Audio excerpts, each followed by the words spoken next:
There was a man that owned a beautiful Irish setter, and one day he was reconcreting his walk, and he was going down the walkway, smoothing everything out beautifully. And every time he would get partway along, he would notice that his beautiful Irish setter was walking through the concrete. And he would set the dog out, and he'd go back and patch up the area, and he'd start again. Happened 3 or 4 times.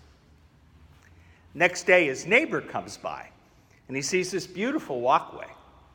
And he says, "Wow, that's a beautiful walkway." He goes, "You did a really nice job." I said, "Yeah." He goes, "Where's your Irish setter?" He said, "My Irish setter?" "Yeah, you know, the Irish setter that you love so much." He said, I gave him away." I said, "Why did you give him away?" He said, "Well, I realized that I loved my Irish setter in the abstract, but I didn't love him in the concrete." This is the story we hear Jesus talking about today. We heard the love epistle from Paul that you read beautifully, and that's such a beautiful, it tells all about what love is. And Jesus, in his sermon that he's doing in the reading today, is talking about what love is and how we love in the abstract, but when it comes to the concrete, we're not really good at it. He's accused and criticized by the officials of the church for eating and drinking with sinners and tax collectors and prostitutes. In fact, there are some scholars who believe that more than anything else, it was his eating habits that got him crucified. Because they said, "He eats with sinners and tax collectors and prostitutes." And he said, "Yes, I do. And you should too." Because so often we say, "Oh, we love the poor in the concrete, in the abstract," but we don't respond in the concrete. You cannot love a group. You cannot say, "I love the poor." You can only love individuals. You can only say to somebody, "I love you," and interface with them. To say, "I love the poor," means nothing. And this is the one thing that Christ teaches us, that you have to love in interaction with people. Years ago, when I was in formation to be a deacon, I was sent to a homeless kitchen and told that I needed to volunteer there.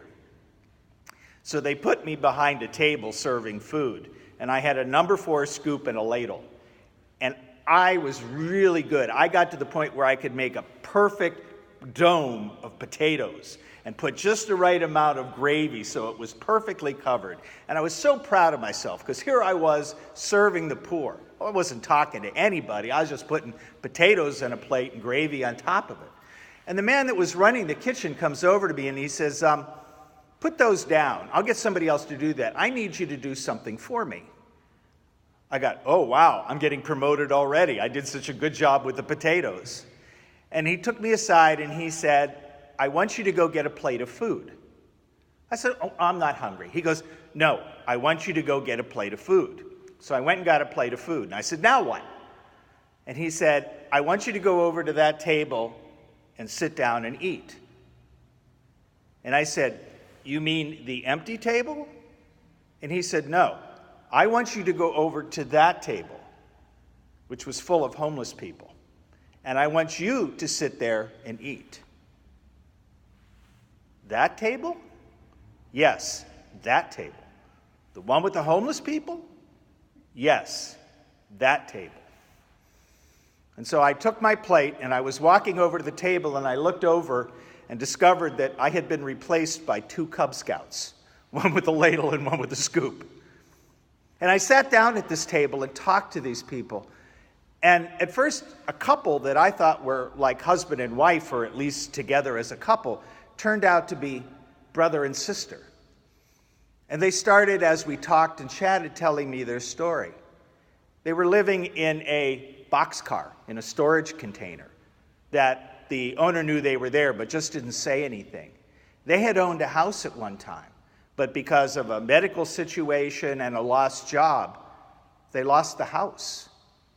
I mean, sometimes we think of the poor as, oh, well, they're poor because they want to be. These were just a couple of bad turns of event, and they're living in a boxcar.